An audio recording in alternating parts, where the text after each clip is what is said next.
Hello everyone. In this video, I would like to draw some very important and significant parallels between Pharaoh's treatment of the Israelites in Egypt and the Israelites' treatment of the Palestinians. And you will be surprised after you watch this video, and I'm going to utilize the Quranic verses as well. So we looked at this verse before, but just for an introduction, for those of you who have not watched my previous video, I'm going to go over it very quickly. It says, إِنَّ فِرْعَوْنَ عَلَى فِي الْأَرْضِ. It says Pharaoh became haughty, superior, above the law in the land. Then it describes what he did to qualify for this description. جَعَلَ أَهْلَهَا شَيَعًا. He divided the population of the land into groups. يَسْتَضْعِفُ طَائِفَةً مِنْهُمْ. He would keep a group of them. So basically he divided the population of the land into groups, and one group was the Israelites, the other group were the Egyptians. So the Israelites were being kept weak on the land. يَسْتَضْعِفُ طَائِفَةً مِنْهُمْ. And he didn't stop there. يُذَبِّحُ أَبْنَاءَهُمْ. He would kill their sons and their men.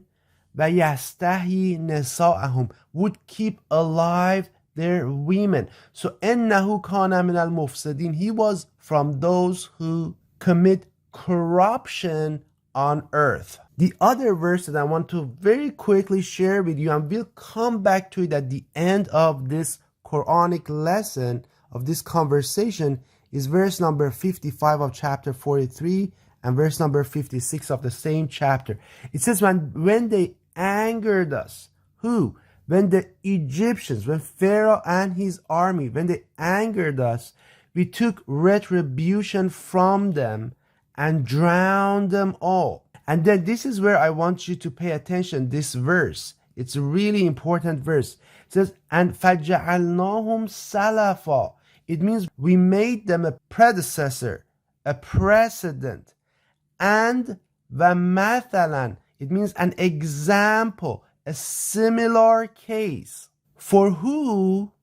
لِلْآخِرِينَ. For the final generation. For the last generation, for the end times, for the later peoples. So this is really important, that Pharaoh and his army and the Egyptians, and technically what they did to the Israelites over 3,000 years ago, is supposed to be a precedent, a similar case, an example to the events when at the end times, لِلْآخِرِينَ, for the final generations, the ones who come and live at the time of the end. So this is really important. You have to understand this. We'll come back to this later. So very quickly, let's look at the similarities between the Israelites over 3,000 years ago and the Palestinians in our day and age. So both of them are ethnically different than the ruling power. What do I mean by that? So the Israelites were ethnically different than the Egyptians, but they had settled in that land. They were living in that land. They were born in that land for 300-400 years. The same with Palestinians. Look, they belong to that land, but they're ethnically and religiously different. Just like the Israelites were both ethnically and religiously different. Back in the day, the Israelites had an Abrahamic religion, the Egyptians were, and Israelites, they had the correct religion. They had adopted some elements of the Egyptian religion. So they were not pure Abrahamic religion at that point, up until Moses came to them, right? So you just have to keep that in mind. The same with the Muslim world, including Palestinians right now. Things have changed. The religion of Islam is really not what it used to be. The second thing is that both of them aspire to have freedom of movement and equal rights. Again, you see, Israelites went under pressure, Palestinians the same thing. And both formed resistance groups that are considered either terrorists or freedom fighters, depending on which side you talk to. So if you talk to the Egyptians, after Moses killed one of them, and these groups were attacking them, they would tell you that Moses and his groups were terrorists. But if you talk to the Israelites back then, they would tell you that Moses and his group were the freedom fighters. And the same is going on right now between the Palestinian and Israelites. If you talk to the Israelites, if you talk to the Western world, they will tell you that these groups are terrorists. But if you talk to the Muslim world and the Palestinians, they call them freedom fighters. It's the exact same situations that we had over 3,000 years ago. Now let's look at the concerns that Pharaoh and the Egyptians had. They were concerned about the Israelites' birth rate and their population growth. And they were concerned that the Israelites would eventually take over Egypt. So what was the outcome of all these concerns? The outcome was population control and dilution measures. What do I mean? They were killing the Israelites' sons and men. They were keeping the women alive. They were keeping them weak. And they also were keeping them controlled in specific cities and locations in Egypt. So technically they were in open air prisons and concentration camps, and they were making them work labor intensive jobs that did not get paid the same as the Egyptian jobs to build cities and so many other projects. So they technically had enslaved them. They could not live the normal lives that other people around the world or in Egypt were living back in the day. Now let's look at current day Israelites and the Palestinians. The same concern exists. There are concerns about Palestinians' birth rate and population growth. There are concerns about Palestinians taking over the land. So Israelites share almost the exact same concerns. So what is the outcome? Outcome is the exact same measures, a little bit different, but nowadays you have frequent wars and insecurity. Why? To encourage migration, to encourage the Palestinian population to move out.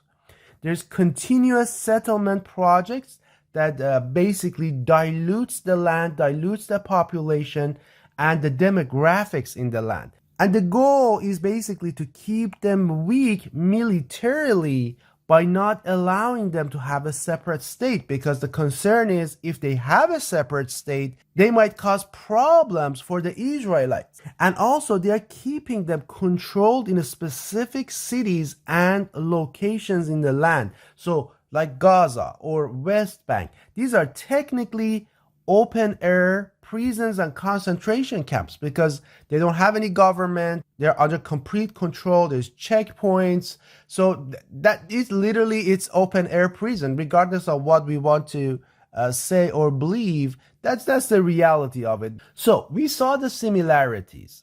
So my question for you is that when we look at the Israelites, the confrontation between the Israelites and Pharaoh and the Egyptian, what was the outcome? Did Allah intervene? I think those who are familiar with the Quran and the Bible, they know the answer pretty well. And what does the Quran tells us? Quran tells us "Vanurido." It means we want. It is our will. Not only before, but also today, and also in the future. This is Allah's will. What does Allah wants to do? What does our Creator, regardless of the name you call him, his will, continuous will on earth is to favor those who are oppressed.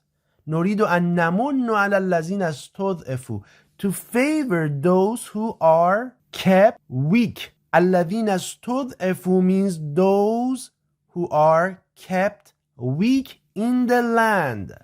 وَنَجْعَلَهُمْ أَئِمَّةً وَنَجْعَلَهُمُ الْوَارِثِينَ, and we want to make them leaders, and we want to make them successors and inheritors of the land. So this is Allah's will. This is our Creator's will. And that's exactly what He did when He intervened in the conflict between Pharaoh and the Egyptians and the Israelites. So how did Allah intervene on behalf of the Israelites? How did our Creator intervened on behalf of the Israelites? I think you all know this. Those of you who are familiar with Bible and the Quran, this is very clear. It's defined in the Bible in both books.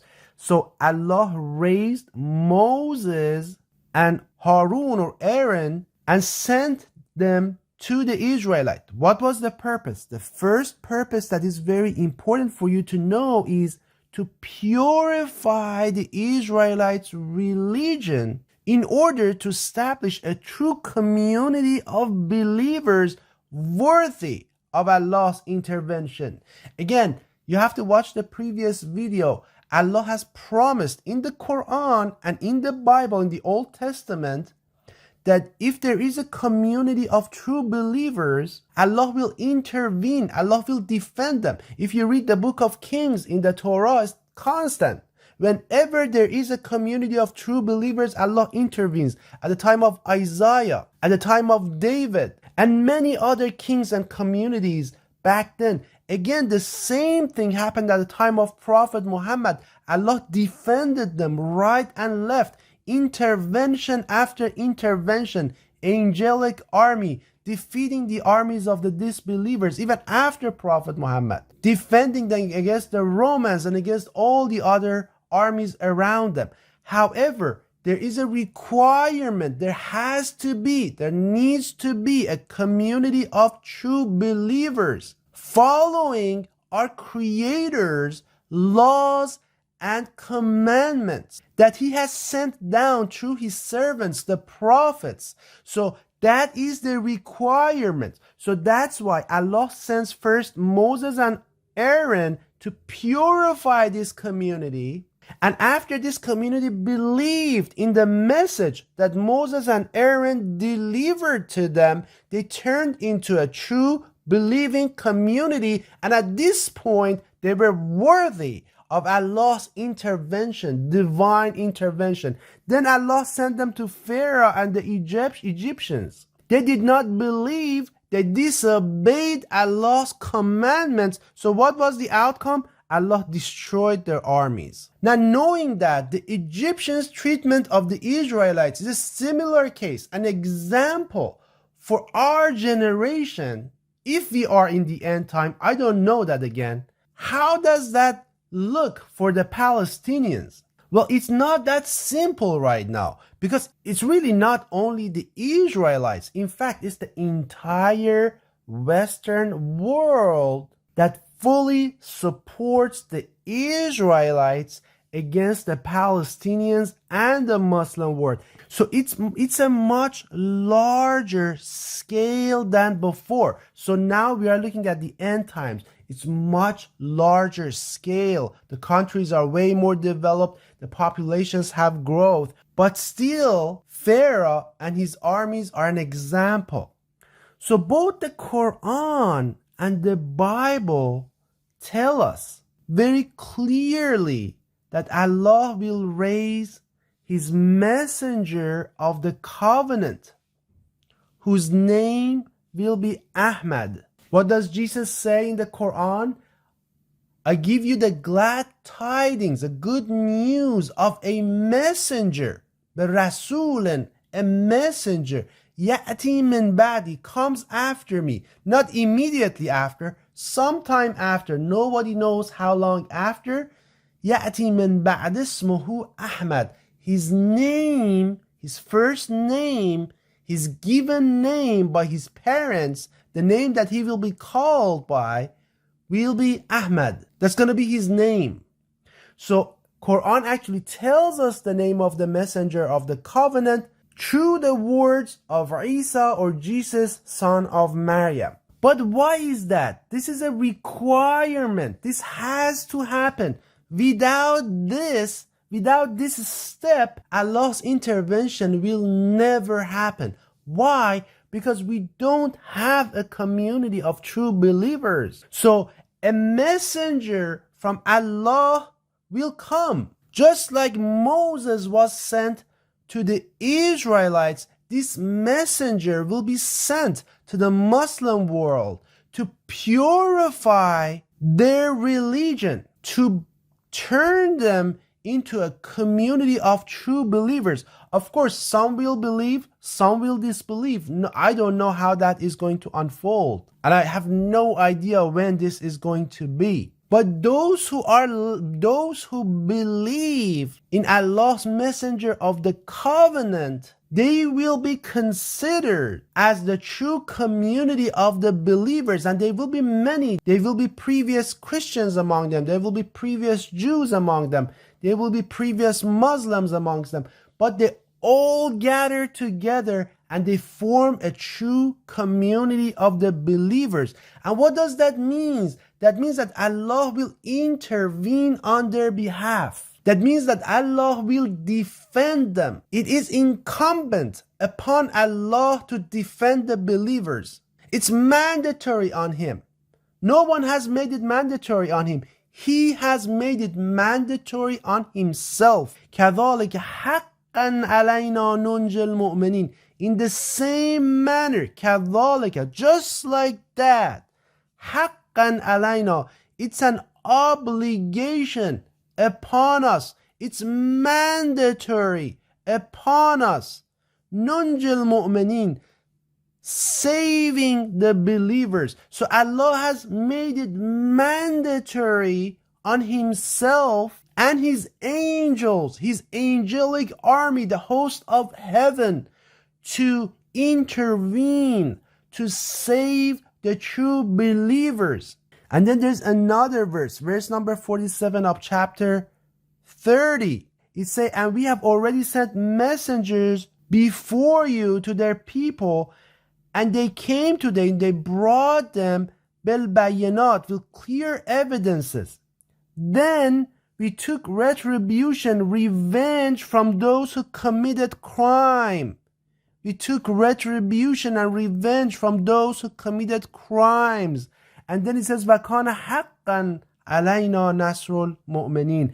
And it is an obligation upon us. Upon who? Upon Allah and His angels. Nathrul Mu'minin, it means the support, to support the believers. Again, you look, it's only using the word al-mu'minin. It does not use the word al-muslimin.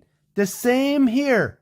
It only uses the word al-mu'minin, the true believers. It has nothing to do with al-muslimin. So I want you to see that.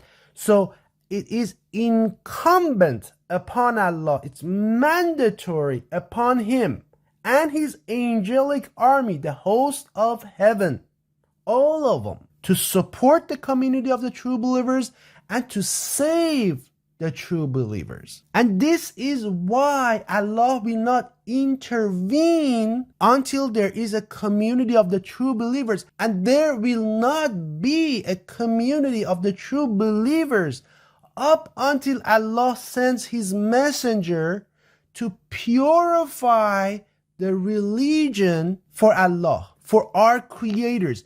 And those who believe in Allah, in our Creator and His messenger that He will send, they will be the community of the true believers. And at that point, Allah will defend that community to the last breath. And that's where you have, if you watch my videos about the descent of Jesus or Isa, son of Maryam, that's what I talk about over there in those videos.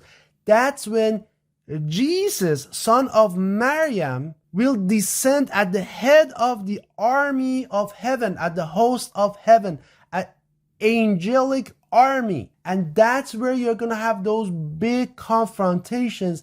And that's when things will be settled for a very long time. Peace and blessings to all of you.